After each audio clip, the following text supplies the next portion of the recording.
Waktu saya menyiapkan khotbah ini, banjir kembali melanda banyak daerah, termasuk khususnya daerah Jakarta dan sekitarnya. Waktu saya siapkan menyusun khotbah ini, hujan yang seperti air dari tangki-tangki besar milik Tuhan itu ditumpahkan biur begitu saja. Dan sepertinya tiada putus, terus menerus. Sudah COVID-19, pandemi yang masih terus berlangsung. Kita di konteks Indonesia khususnya lebih lagi, banjir, tanah longsor, gempa bumi,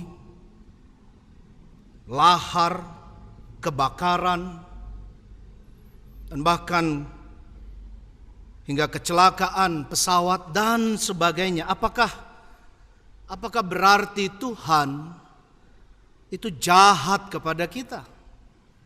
Atau minimal Tuhan lupa kepada kita? Tidak, ibu, bapak, dan saudara-saudari semua. Tuhan sungguh amat baik. Dia mengasihi Anda dan saya. Dia bukan Allah yang membelakangi kita. Dia tidak pernah lupa kepada kita. Allah di dalam Tuhan Yesus Kristus dan rahmat Roh Kudus itu selalu datang menilik dan selalu memberkati, menjaga dan menyelamatkan kita semua dengan kasih. Sebab apa? Sebab hakikat Allah adalah kasih. Mengikut Dia bukan berarti tidak bisa ada halangan, hambatan, penderitaan, bukan? Jadi orang Kristen misalnya tidak bisa lagi dan sudah imun tidak kena banjir misalnya. Tidak. Kita bisa kena penyakit, kita bisa kena bencana. Tetapi apakah kita mau mengambil hal-hal yang indah dan kuat di situ? Dan boleh terus peduli berbagi. 1-2 hari kemarin saya bersama Komisi Diakonia dan Majelis mengunjungi umat yang terdampak banjir. Dan ini menjadi kekuatan buat kita. Buat saya pribadi mendengar segala curhat mereka, sharing mereka, bahkan hampir semua itu betul-betul taat dan setia di dalam imannya. Sama sekali tidak goyah. Menjalani seluruh penderitaan, pergumulan. Karena kalau habis banjir, Bapak Ibu Saudara-saudara, ini pengalaman kecil saya juga karena saya bertumbuh juga dengan terdampak banjir di daerah Tanjung Priok sana. Bukan banjirnya yang problem terlalu, tetapi setelah banjir itu membersihkan, harus sikat sana, harus bisa sampai berminggu-minggu, bahkan bisa sebulan lebih sehingga recovery semuanya jadi baik lagi. Allah di dalam Tuhan Yesus Kristus dan urapan Roh Kudus akan selalu mengajar kita di tengah pergumulan perjuangan hidup ini. Semua pelajaran yang Tuhan mau nyatakan juga dengan teks perikop kita saat ini melalui penulis Injil Markus adalah Dia ingin supaya semua muridnya, semua banyak orang pada saat itu, tapi juga Anda dan saya sekarang di tengah pandemi dan berbagai bencana-bencana ini untuk siap menanggung penderitaan, untuk mau masuk dan sungguh siap di dalam rencana dan kehendak Tuhan. Ini yang pertama, rencana dan kehendak Tuhan. Mari sama-sama katakan bersama saya, paresia. Bisa sekali lagi, paresia. Betul. Bukan parousia, itu berbeda, tetapi paresia juga dari bahasa Yunani, bukan sok etimologi yang keren-keren ya Bapak Ibu dan saudara-saudari, tetapi itu ada di ayat 32. Paresia arti basic sederhananya adalah terus terang, apa adanya. Ayat 32, izinkan saya ulangi. Hal ini dikatakan oleh Tuhan Yesus Kristus dengan terus terang. Sekali lagi, dengan terus terang. Tetapi Petrus, ini dia menarik bagian pembacaan dan reflektif kita saat ini. Tetapi Petrus menarik Yesus ke samping dan menegur dia. Jadi lihat Bapak Ibu Saudara-saudara, rencana dan kehendak Tuhan itu bisa disalahartikan dan tafsirkan bahkan pun oleh orang-orang yang paling dekat dengan Rabuni, dengan guru, bahkan dengan Tuhan, Mesias, Tuhan dan Juru Selamat kita, Tuhan Yesus Kristus. Petrus termasuk kalau dalam tanda kutip, dia juru bicara. Walaupun tidak ada catatan yang sahih tentang itu, tetapi dari berbagai biblika dan juga penafsiran, Petrus kerap menjadi juru bicara dari para murid. Tapi lihat, sudah dekat, dia juga jurbir, dia masih menggunakan alam pikirannya sendiri. Itu mengapa Bapak Ibu dan saudara-saudari, Yesus langsung berpaling katanya. Dia menegur Petrus. Coba lihat ayat 33. Markus 8, kembali lagi ke Alkitab, ayat 33. Maka berpalinglah Yesus dan sambil memandang murid-muridnya. Jadi perhatikan, kita bisa berimajinasi secara spiritual, ini kaya luar biasa. Yesus menegur bukan melulu pada Petrus, tetapi dikatakan jelas di sini bahwa Yesus memandang murid-muridnya. Bahkan mungkin kita bisa bayangkan dia melihat banyak orang lain juga yang mungkin ada serta di situ. Tetapi dalam rangka dia memarahi Petrus. Ini artinya bukan Petrus yang dihakimi, berhenti untuk menghakimi. Terlebih di keadaan penderitaan, pandemi dan banyak bencana sekarang. Yesus menghardik, tidak menyukai kuasa gelap, kuasa jahat yang hanya menggoda rayu Petrus untuk hanya menggunakan kemampuan yang ada pada dirinya sendiri, rasional dirinya sendiri, kedagingannya bahkan sendiri. Perhatikan, ini bunyinya setelah koma. Katanya, kata Tuhan Yesus. Ini keras sekali. Enyahlah iblis, sebab engkau bukan memikirkan apa yang dipikirkan Allah, melainkan apa yang dipikirkan siapa? Manusia. Seringkali kita memikirkan hanya terbatas mentok dengan pikiran, alam pikiran kita. Seringkali kita bahkan sebaliknya menginginkan sesuatu hanya mentok dengan alam pikiran manusia kita saja. Lalu kita pikir bahwa itu sudah yang terbaik. Belum tentu. Atau sebaliknya, sekali lagi kembali dengan bagian reflektif saat ini. Kita membayangkan, kita bahkan kemudian menghakimi diri kita sendiri bahkan. Lalu kita bisa dengan beraninya berkata, oh saya paling menderita, saya yang paling bergumul, saya dan keluarga kami yang paling banyak masalah berjuang dedo. Tidak, belum tentu seperti itu. Ketika kita mengunjungi sahabat-sahabat, umat Bapak Ibu yang terdampak banjir misalnya. Ketika mengunjungi juga dengan menjaga protokol kesehatan yang ketat, hanya beberapa menit saja setiap tempat.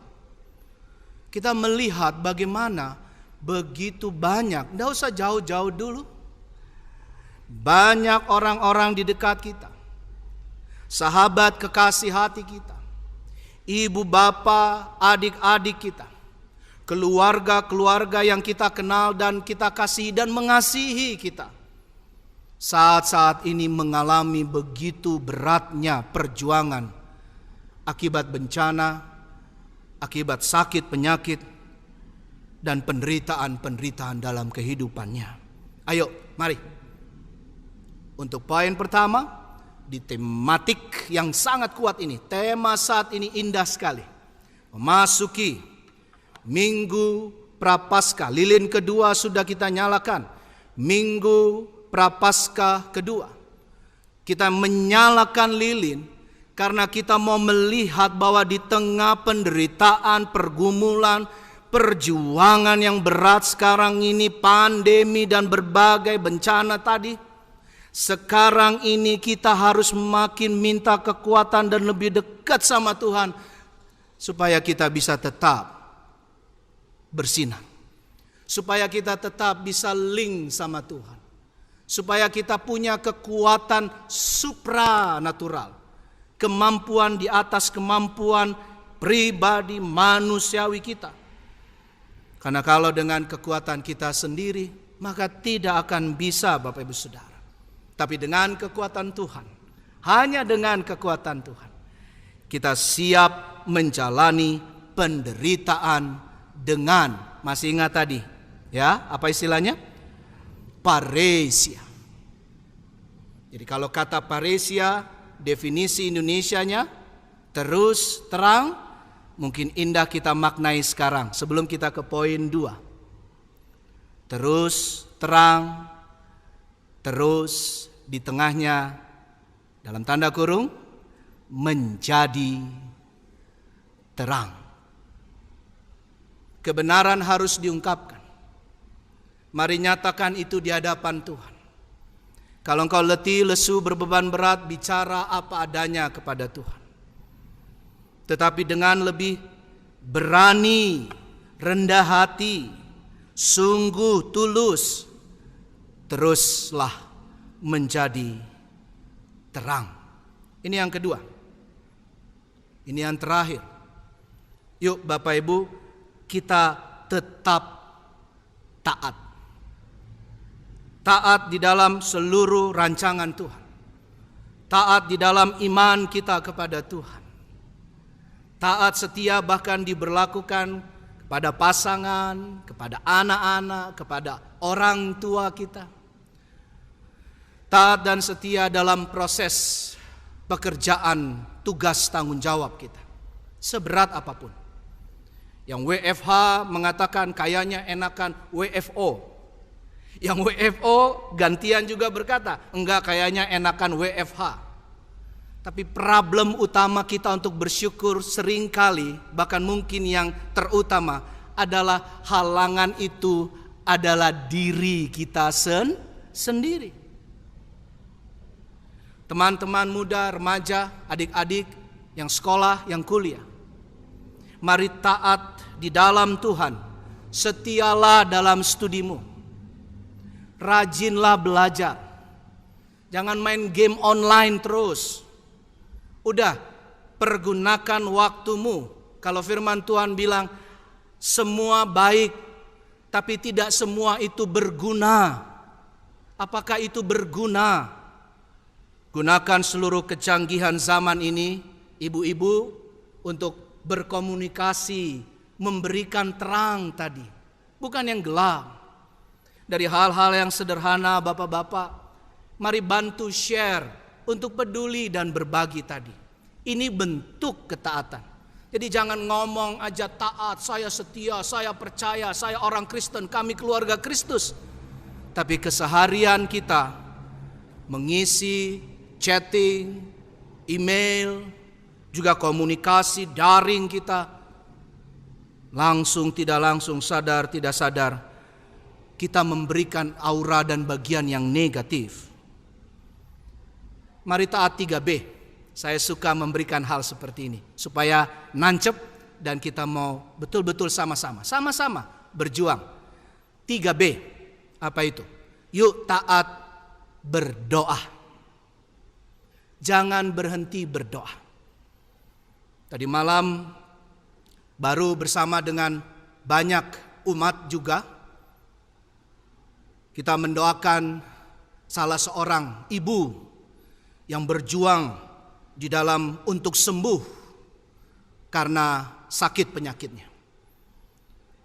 Ketika komunikasi, ketika boleh saling curhat, ketika boleh saling tertawa, bahkan masih memakai alat bantu nafas. Aduh, bersyukur sekali ibu itu berkata, matur nuwun sudah memberikan perhatian dan doa-doanya waktu beliau bersyukur seperti itu pada Tuhan. Bukankah kita yang tambah-tambah bersyukur? Berdoa, jangan hanya untuk dirimu. Lebih banyak doakan orang lain, keluargamu minimal khususnya, dan semua orang di bumi, di dalam kehidupan ini. Kedua, bersyukur.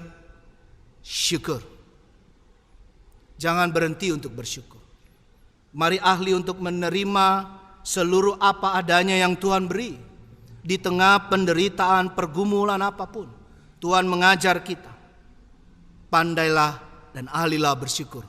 Yang B ketiga, yuk seperti tadi, berbagi Bapak Ibu. Taatlah untuk berdoa, taatlah untuk bersyukur, membagikan ucapan syukur itu dari hal-hal sederhana bahkan. Taatlah untuk berbagi. Di beberapa kunjungan juga, Bapak Ibu Saudara-saudara, perkunjungan kepada umat yang cuma sebentar-sebentar di pekarangan luar outdoor itu, saya mengalami hal yang sangat lezat secara spiritual iman. Apa itu Pak Pendeta? Apa itu Bapak Ibu Saudara-saudari? Satu saja, misalnya ini. Ketika kami berdoa bersama, bukan untuk kasih lihat sama semua orang, tidak. Kita cari tempat yang baik, yang tidak mengganggu, ya, dan tidak juga bisa tenang. Dan ketika berdoa dan kita mengakhiri dengan doa Bapa kami, Bapak Ibu dengar dan berhenti sebentar maknai apa yang sedang saya mau sharekan ini. 1 tahun kurang lebih kita tidak ketemuan secara fisik. Tapi dengan menjaga jarak, Tuhan kasih kesempatan, kesehatan juga untuk bisa bertemu seperti itu. Jaga jarak dan berdoa. Waktu saya mendengar umat berdoa, waktu saya mendengar majelis juga berdoa, Bapa kami di dalam kerajaan sorga, dikuduskanlah namamu, dan seterusnya. Dan suara itu kami naikkan, kita naikkan pada Tuhan. Bapak Ibu, ada kekuatan yang luar biasa. Ada kedamaian yang indahnya bukan main. Jadi ketaatan kita di dalam Tuhan itu akan memampukan kita melangkahi begitu banyak kepedihan, tangisan, dan berbagai perjuangan dalam hidup ini. Ayat 35, coba perhatikan. Ini ayat terakhir kita. Ayat 35. Saya bacakan, ini bagian kita. Karena siapa yang mau menyelamatkan nyawanya, ia akan kehilangan nyawanya. Tetapi barang siapa kehilangan nyawanya karena aku, karena Tuhan, A besar. Dan perhatikan, karena Injil, pewartaan kabar baik, pewartaan di dalam cinta kasih Tuhan, ia akan menyelamatkannya. Kalau tadi berdoa, kalau tadi juga ada soal berbagi, ada juga bersyukur. Saya mau bangga sedikit kepada Tuhan, sedikit tapi maknanya besar. Bapak Ibu, saya mau bangga dan bersyukur dan berbagi hal ini bahwa beberapa hari kemarin dalam rangka hari ulang tahun sinode kita. Jadi sinode GKJ kita berulang tahun 90 tahun. Jadi tidak bisa ada lagi yang mengatakan, oh Allah kurang memberikan kasih karunia penyertaan kepada gerejanya. Khususnya GKJ, khususnya termasuk Nehemia, GKJ Nehemia. 90 tahun. Ada salah satu acara yang namanya Lokakarya membangun ibadah daring, ibadah online. Dan Anda tahu Bapak Ibu Saudara-saudara, sungguh ini dengan rendah hati, ini dengan apa adanya, paresia tadi, tim multimedia kita, teman-teman muda multimedia kita bersama komisi ibadah yang didukung penuh oleh majelis dan dukungan doa ibu bapak, saudara-saudari yang setiap waktu melayani kita dalam ibadah yang indah seperti ini. Ya, tidak pernah berhenti, tidak pernah bolong. Diberi kesempatan. Tim multimedia GKJ Nehemia menjadi salah satu narasumber, pembicara, itu istilah yang digunakan oleh sinode sendiri. Salah satu pembicara untuk berbagi. Nah, ini dia. Berbagi pengalaman dalam Lokakarya membangun ibadah daring. Terpuji nama Tuhan. Terpuji nama Tuhan. Dan biarlah semua ketaatan kita, tim multimedia, komisi ibadah, setiap komisi, ibu, bapak, saudara-saudari, teruslah. Mari teruslah taat di dalam rencana dan kehendak Tuhan. Jangan gunakan hanya alam pikiranmu sendiri. Nanti jatuh sombong jadinya. Nanti angkuh jadinya. Mari lebih rendah hati di hadapan Tuhan. Takluk kepada Tuhan. Dan kemudian boleh jadi saluran berkat bagi banyak orang. Saya mau kasih lihat gambar terakhir tentang ini. Coba lihat gambar ini Bapak Ibu Saudara. Ya, ini bingkisan, benar. Bukan bingkisan Natal sekedar. Bukan sekedar bingkisan dalam rangka Paskah, bukan sekedar. Tapi salah satu wilayah, saya tidak perlu sebut wilayah mana. Tapi salah satu wilayah itu memberikan bingkisan ini kepada beberapa warga, keluarga di gereja kita, di umat yang kita sayangi, kita kenal juga dan mengenal kita. Isinya masker, isinya vitamin, isinya hand sanitizer, isinya hal-hal yang sangat berhubungan dengan apa yang penting dibutuhkan sekarang. Saya percaya yang lain-lain Bapak Ibu banyak wilayah, dan biarlah ini juga jadi inspirasi kita. Mari yuk dari hal-hal yang kelihatannya kecil tadi, kita taat untuk lebih lagi. Bukan hanya bicara, berpikir tentang iman, pengharapan dan kasih. Tapi Tuhan bilang, kamu jangan hanya hidup dengan pikiranmu sendiri. Tapi lakukanlah, berlakukanlah apa yang Tuhan fikirkan. Tuhan ingin kau menyayangi orang lain. Allah ingin kita saling mengasihi dalam keluarga kita. Allah di dalam Tuhan Yesus Kristus sudah meneladani sehingga dia mau mati di kayu salib, menjalani penderitaannya. Mari rendah hati, menyangkal diri lebih lagi. Lilin akan menyala terus sampai dengan minggu-minggu prapaskah berikutnya. Komisi-komisi, saya mendengar komisi wanita juga akan melakukan kegiatan saling berbagi. Ada wilayah lain juga memberi kreativitas tertentu. Yang begitu itu yang namanya mantul. Mantul. Mantap betul di dalam Tuhan. Untuk kita membuktikan apapun yang terjadi, tidak ada yang bisa memisahkan damai sejahtera kita bersama di dalam Kristus. Selamat Minggu Prapaskah yang kedua. Tuhan Yesus memberkati ketaatan kita semua yang nyata dalam rencana dan kehendak Tuhan Yesus Kristus. Amin.